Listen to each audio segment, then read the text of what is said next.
which is that the Brazilian Senate approved a government-sponsored series of labor reforms.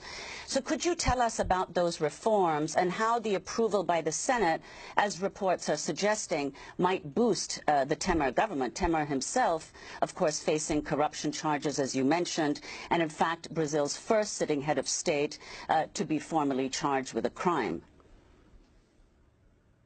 Yeah, I'm really glad that you asked that, because there's no way to discuss the situation in Brazil without understanding the agenda of international finance and domestic oligarchs, in particular their desperation to impose extremely harsh austerity measures on an already suffering poor population.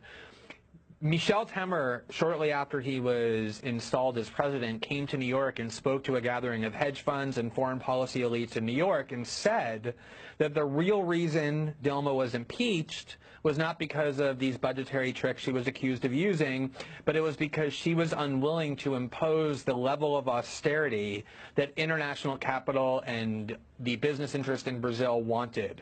That's why they put Temer into office, to quote-unquote reform pensions and labor laws, to make people work longer, to extend their retirement rate, to reduce their benefits. This is what the whole thing is about. And it's amazing because every time it looks like Temer is going to stay, the real increases in strength, as does the Brazilian stock market. Every time it looks like he's in trouble, the real decreases and the Brazilian stock market weakens, because international finance wants Temer to stay, because he's the only one willing to impose these harsh austerity measures, because he's already so unpopular and so old that he's not going to run again and can't run again, so he doesn't care. He's willing to do their dirty work for him.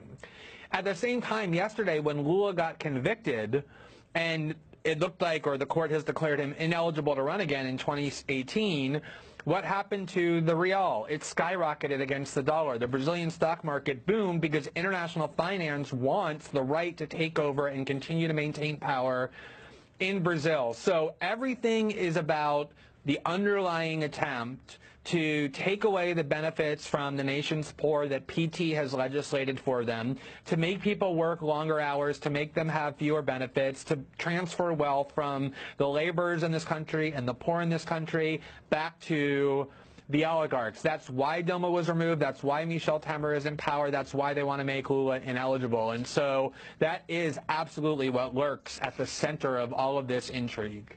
Well, Glenn, please stay with us. We're talking about the former Brazilian President Luiz Inácio Lula da Silva, convicted on corruption charges and sentenced to 9.5 years in prison. When we come back, we'll speak with the Pulitzer Prize-winning journalist Glenn Greenwald.